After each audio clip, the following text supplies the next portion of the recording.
Seja bem-vindo ao Macabrocast.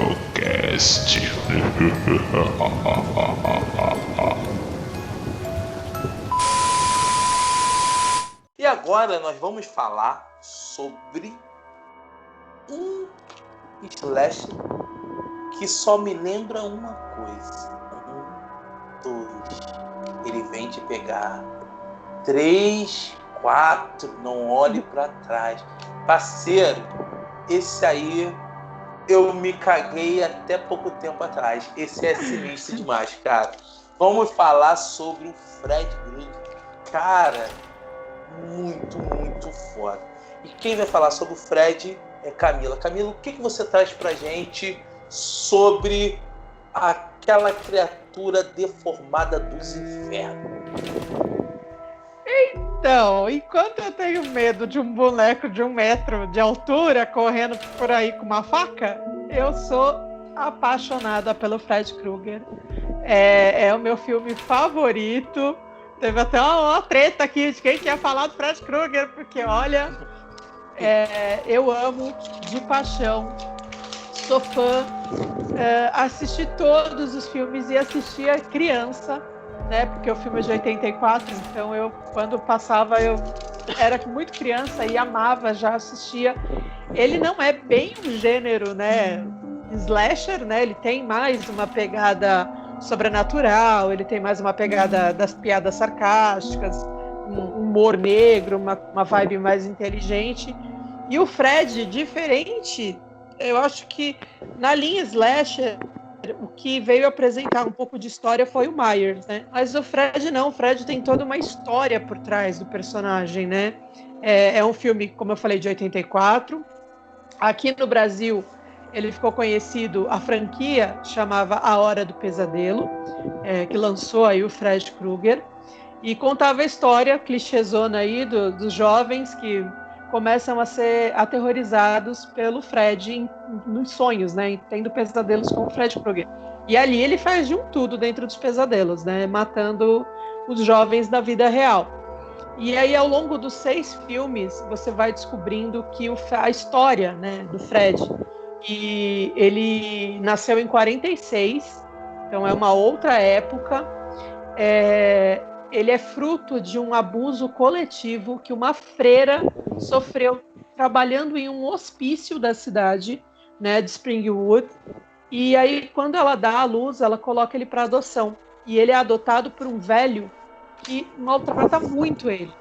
E a primeira vítima do Fred é justamente esse velho. Aí ele casa, ele tem filhos e começa na cidade um serial killer que matava crianças. E ninguém sabe quem é. E o Fred, nessa época, conseguiu emprego numa empresa, uma fábrica, onde ele trabalhava na caldeira. E nas horas vagas, ele trabalhava vendendo sorvete, o que facilitava ele ter contato com as crianças. E aí a mulher dele descobre que ele é o assassino serial killer de Springwood. E aí ele mata a mulher dele na frente da filha. Só que a filha conta para as autoridades que ele é o assassino e que ele matou a mãe. A população enfurecida vai atrás dele. E ele vai preso, mas acaba saindo por um desses... Se fosse aqui no Brasil era super comum, mas nos filmes americanos até é inédito ver isso, uma dessas brechas na lei, ele acaba sendo solto e ele se esconde num determinado lugar e a população enfurecida vai atrás dele, acha onde ele está e ateia fogo no lugar. E aí, na hora que ele está morrendo lá no meio das chamas, queimando vivo, ele invoca um demônio, que é o demônio, são em formato de 3 serpentes voadoras, é o demônio dos sonhos, e ele invoca esse demônio e ele pede a imortalidade. E em troca dessa imortalidade, ele vai ser o maior assassino serial killer de sonhos que eles já viram. E os demônios dão essa imortalidade. E ele começa a série clássica dele aí, né? E ao longo dos 6 filmes, muitas coisas vão acontecendo, a gente vai conhecendo um pouco mais do personagem. É um personagem com muita história, muitas... É muito interessante ver isso, porque eles contam a biografia do Fred antes de se tornar, né, serial killer. E é engraçado porque no 7º filme, o diretor, né, que é o Wes Craven, que a Josi já tinha falado, ele fez um filme onde o Fred aterrorizava os atores que interpretavam o elenco, né? Tanto o Fred quanto a menina aí, a Fennel Girl, que é a Nancy. Então eles começam a ser aterrorizados, os atores, né? Começam a atuar como eles mesmos no filme, aterrorizados pelo Fred Krueger, né? Então é uma brincadeira de quebrar a quarta parede, assim, absurda, genial, só ele para fazer um negócio desse. Esse cara faturou muito dinheiro, né, com a franquia do Fred, e aí depois veio série, jogo, o Fred com o Jason, remake do Fred, e o Fred é citado em vários filmes, séries, ele é citado em desenho, ele é citado em uma série de coisas. Acho que ele é um dos personagens de terror mais marcantes da história, até por causa das garras, né? E eu sou apaixonada, é de longe o meu filme preferido, e eu acho ele inteligentíssimo, perfeitamente esse roteiro. Para mim é uma obra-prima do terror. Cara, eu gosto muito do Fred. Agora eu vou trazer uma coisa que pouca gente sabe. Fred é inspirado numa história real. Isso aí. E quem falou isso foi o próprio diretor, o Wes Craven. Ele disse que é o seguinte: onde que ele teve a inspiração do Fred? Ele leu num jornal sobre um rapaz, uma família da Camboja, que ele estava vários dias sem dormir e ele falava que uma criatura estava aterrorizando os sonhos dele. E se ele dormisse, ele iria morrer. E ele ficava tomando cafeína, para não dormir. A família achou que ele estava com algum problema psicológico, não acreditou muito, trocou a cafeína por um sonífero. O rapaz tomou o sonífero e dormiu. Quando chegou de noite, a família ouviu uns gritos horríveis no quarto dele. Quando chegou lá, ele tinha morrido. Ele morreu dormindo. E o Wes Craven, quando viu essa história, falou: caraca, que história, porra, sinistra. Eu tenho que fazer uma coisa. E ele foi escrevendo. Os trejeitos do Fred Krueger é inspirado num senhor que amedrontava muito o diretor. Um velhinho que ele falava, que andava pela rua, que ele morria de medo desse velhinho. E ele foi pegando os trejeitos e botando no personagem. E o nome Fred Krueger era o nome de um moleque que praticava bullying contra o diretor. E ele marcou o nome e pegou o nome daquele filho da mãe e falou assim: agora tu vai ser o pior vilão do cinema todo tempo, seu desgraçado. E daí que veio o nome Fred Krueger. Eu não sei se vocês sabiam disso aí. E, Josi, qual é a sua opinião sobre o Fred? Você gosta? E o que você tem para nos dizer sobre ele? Gente, o Fred é maravilhoso, não tem indiscutível. Dispensa apresentações, né? A Hora do Pesadelo é uma das franquias mais marcantes, não só do terror, mas como do cinema mundial e tudo. E quem nunca ouviu falar no Fred, né? Ele é uma figura muito popular, tanto que ganhou, como a Camila mencionou, ganhou jogos, muitos filmes. Teve o reboot acho que é de 2010. Eu não curti muito aquele filme, não. Vocês assistiram o reboot de 2010? Péssimo.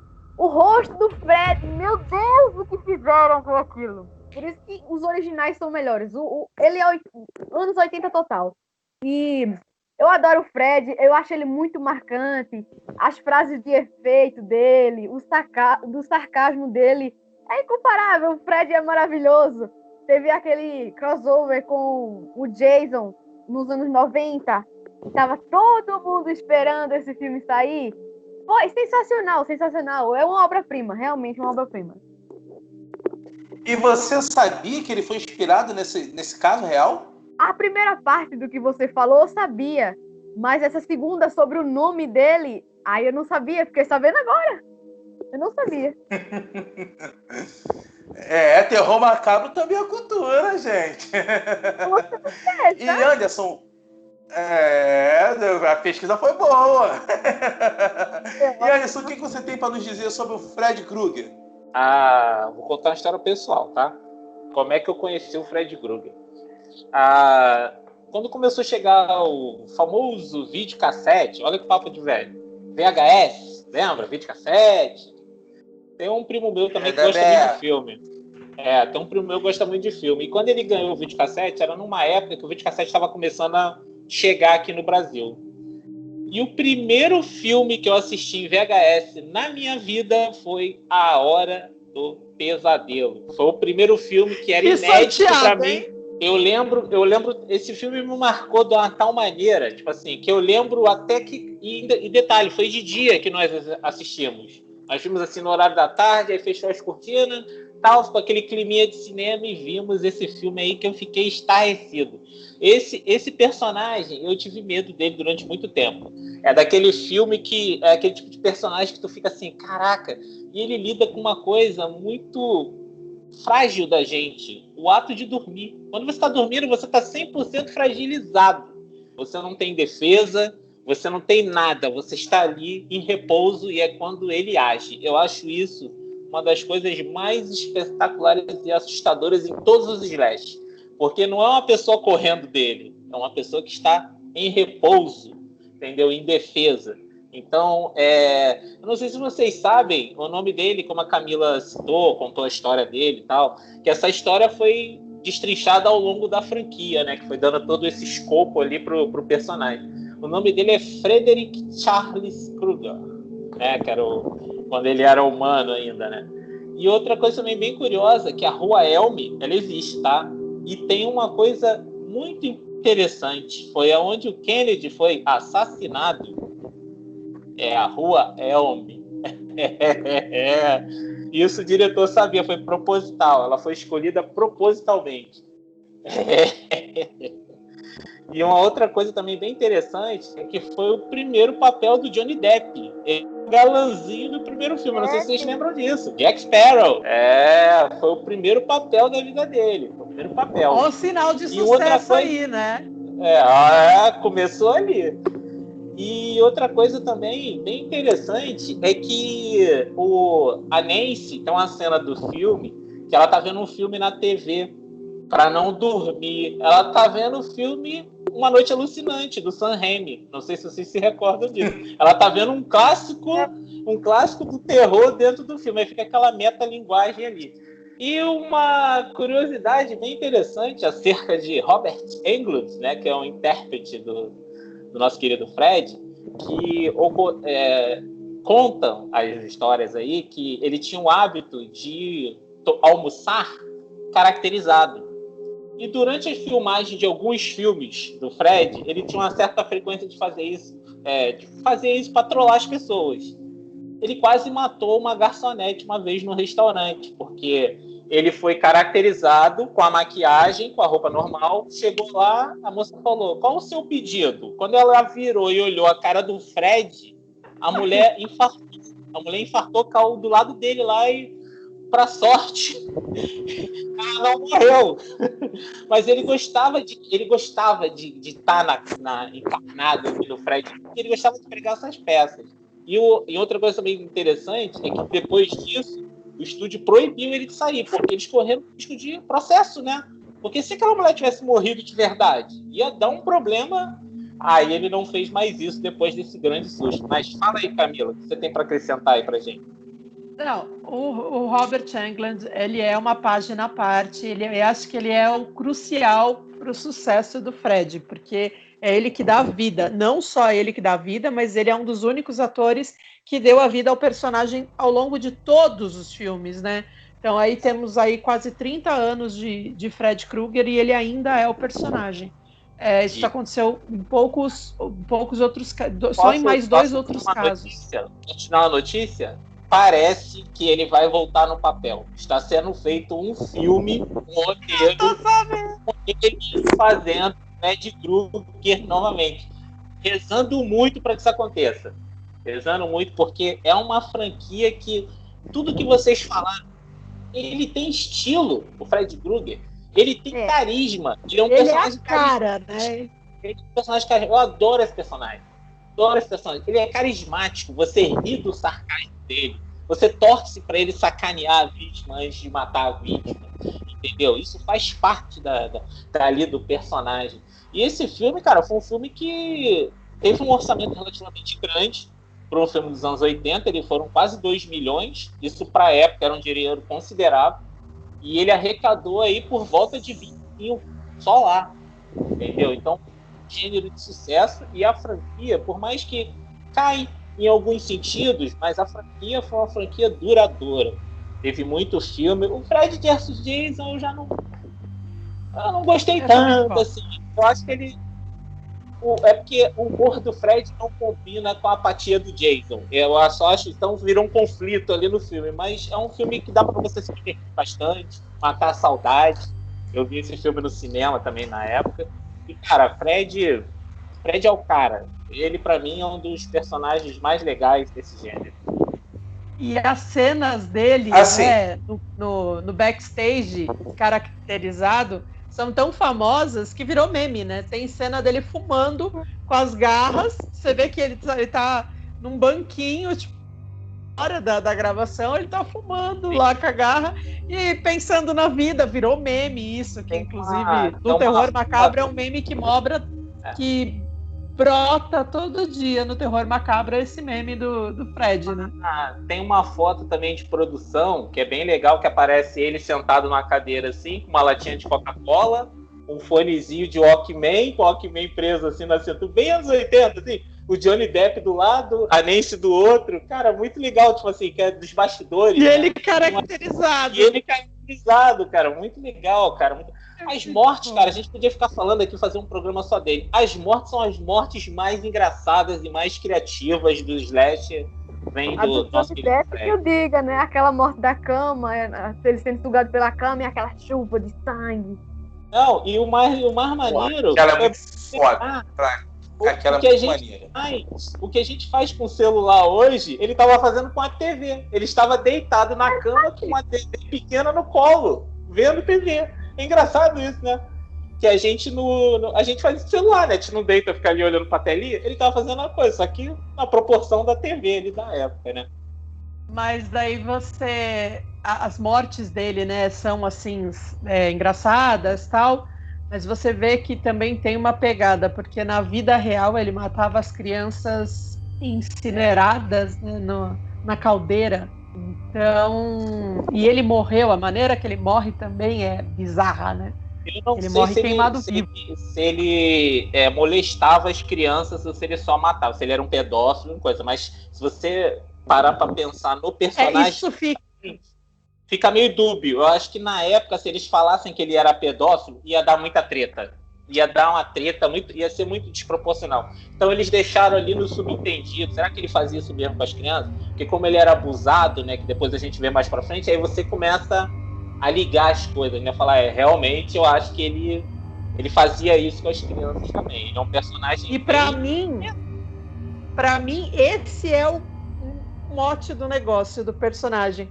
Porque ao mesmo tempo que ele é um vilão terrível, ele tem esse carisma que acho que é muito do Robert Englund que você falou, que, foi um casamento de sucesso perfeito, porque você odeia o cara e você ama ao mesmo tempo.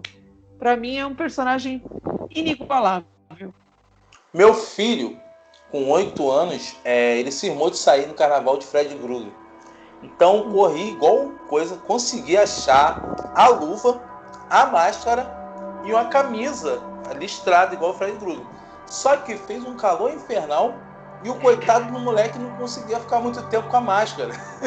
Porra, aquela máscara de borracha, sabe? E até pouco tempo, cara, eu acho que se eu for, no quartinho, eu acho que eu ainda tenho essa máscara aí. A luva foi pro caramba, mas a luva era muito maneira também. Pô, muito maneiro. Eu tenho, depois eu vou ver se eu acho a foto dele com o Ícaro com a Iris, ele vestido de Fred Krueger no carnaval. Foi muito maneiro mesmo. Detalhe, dizem que quem sonha com o Fred Krueger não sobrevive para contar a história, né? E eu sonhei com ele na época que eu assisti o filme. Eu devia ter uns, 5, 6 anos, e eu lembro de contar para minha mãe: olha, mãe, sonhei com o Fred Krueger e não morri. E depois disso já sonhei algumas vezes, e até nos meus sonhos ele habita. Nós vamos falar sobre a maior máquina de matar do cinema. Na minha opinião, ele é o maior slasher de todos os tempos. Sempre ficou entre ele e o Michael, mas pra mim, Jason é o cara. E outra coisa, sem falar que, além dele ser a maior máquina de matar do cinema, é o maior empata-transa do cinema. Porque é o cara miserável. E a coisa assim que, antes do... Quem vai falar sobre o Jason é o Anderson. Antes de ele falar, eu vou falar uma coisa. Anos 80, né? A gente vê no filme do Jason, né? Já era um garotinho maroto, que via um peitinho, via uma safadezazinha. Quando o casal começava a ver, a gente, opa! Agora vai ter um vucu-vucu! Agora vai ter, porra, aparecer a merda do Jason com um facão deste tamanho e lapo! Cara, é um personagem foda. Mas eu tenho ódio do Jason. Porque por causa do Jason, eu não vi uma safadeza naquele tempo. Então, quem vai falar do Jason é o Anderson. Anderson, o que você tem a dizer sobre esse empata foda do cacete?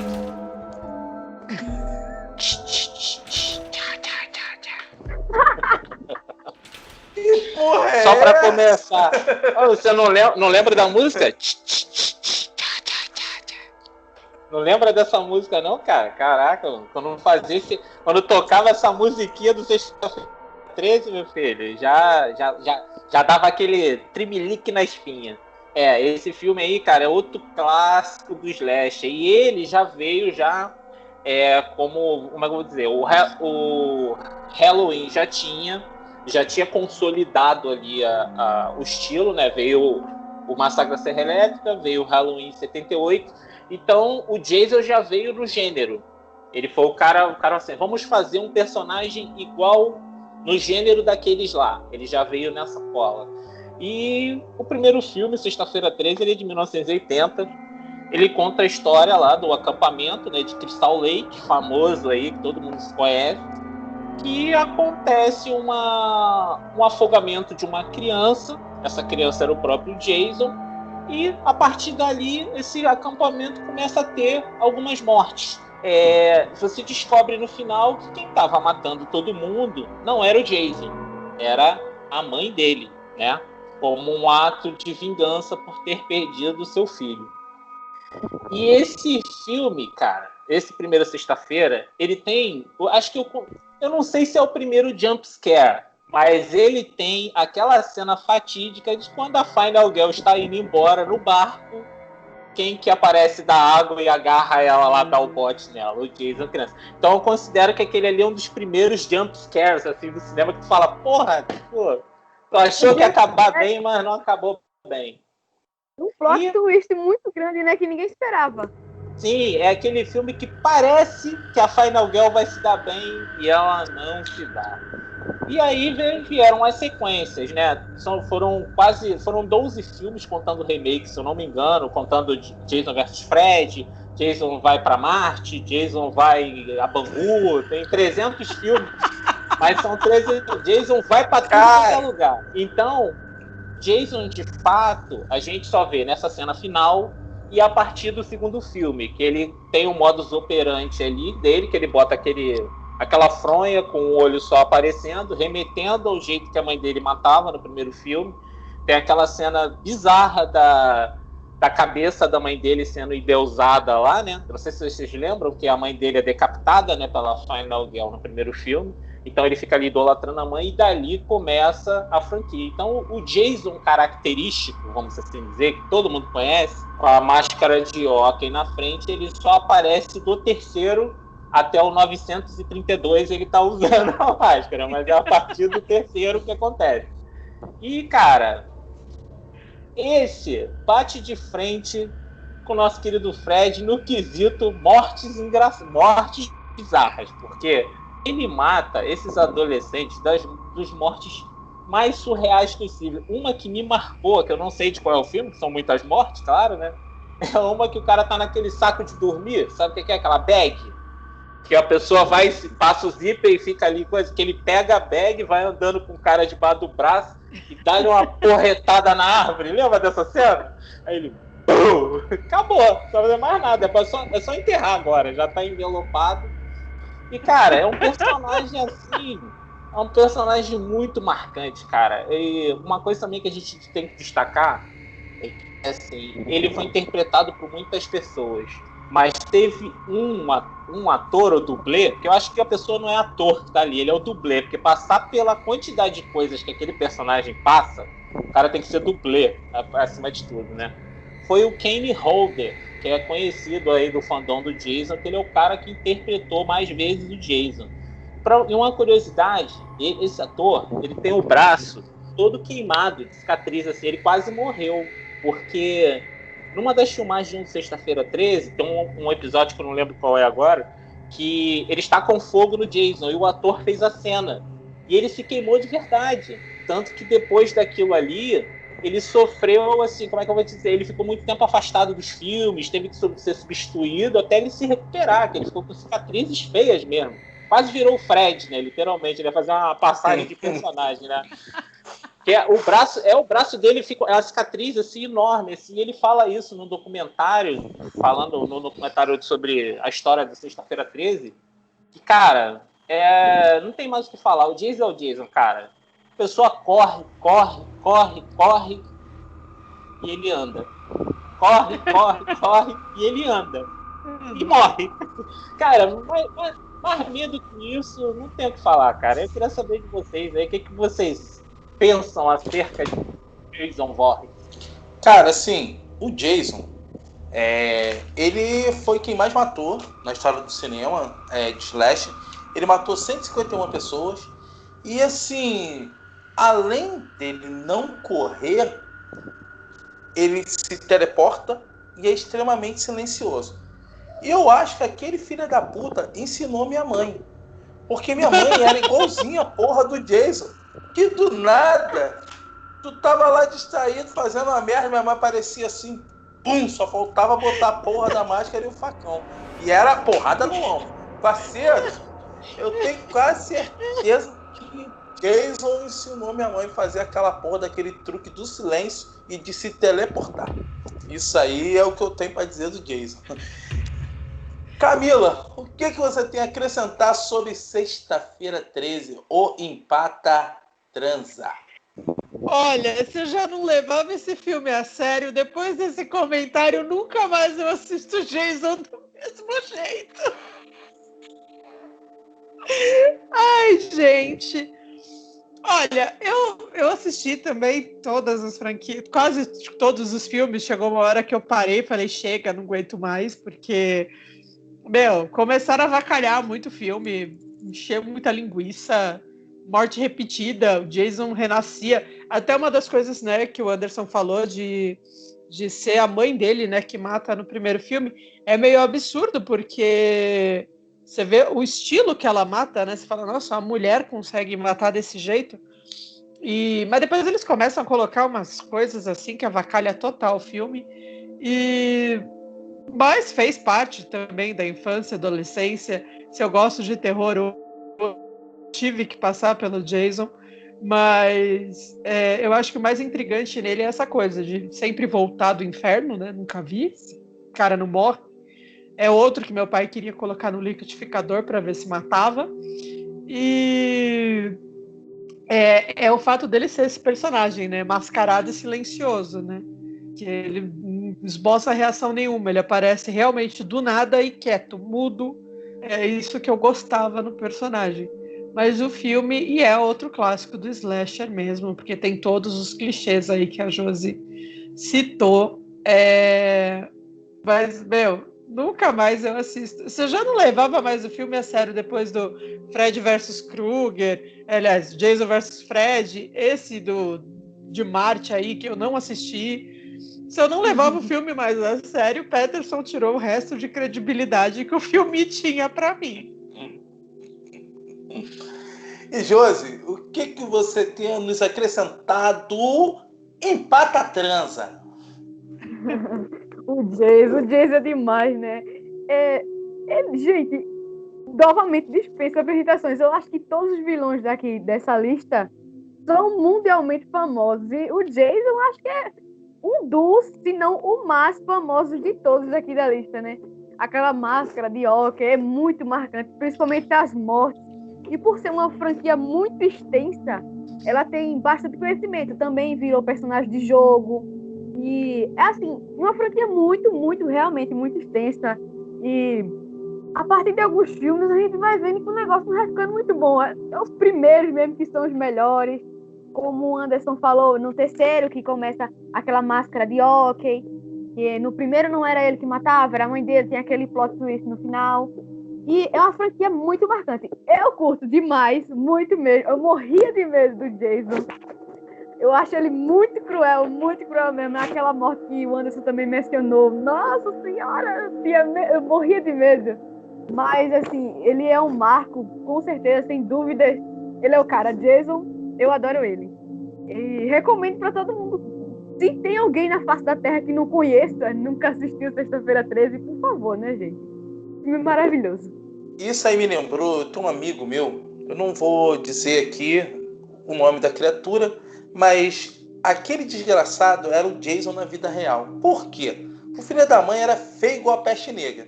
Então a gente ficava namorando com as garotinhas, e na hora que o negócio tava, o vucu-vucu tava melhorando, o safado ia lá onde que a gente tava namorando. Cara, tua mãe tá te chamando. Porra, isso aí é putão. Chegava lá, cadê a minha mãe? Porra nenhuma.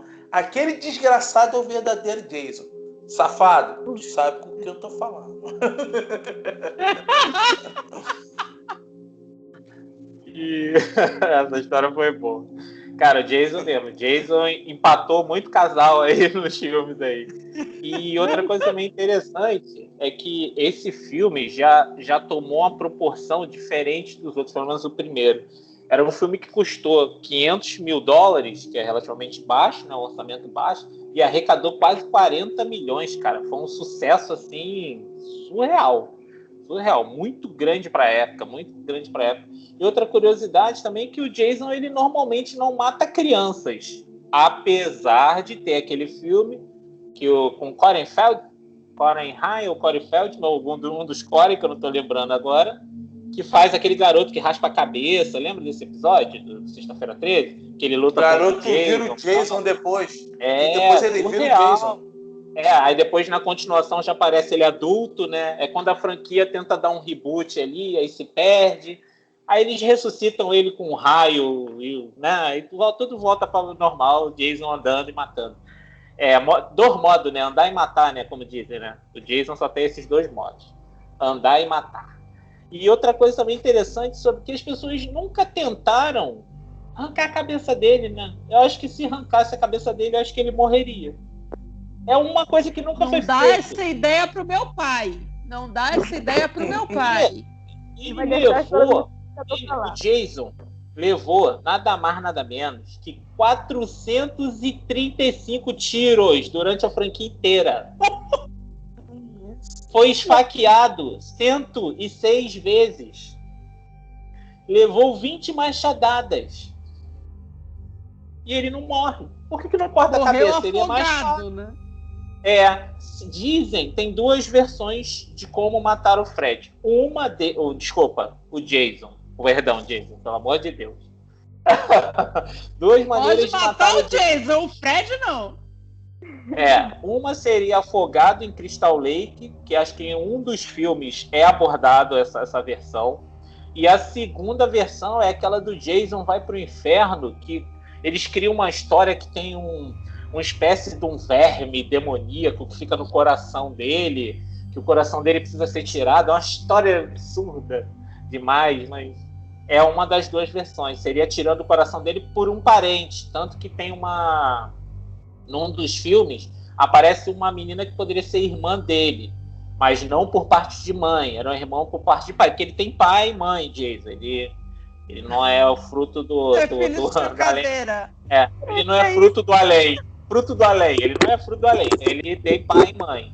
Então criaram isso já depois que a franquia descarrilhou. Criaram essa história de que tinha uma irmã e só ela poderia matar ele. Eu falei, já vi esse filme, mas tudo bem, né? Halloween tá aí pra mostrar que isso já foi feito, né? Mas tudo bem.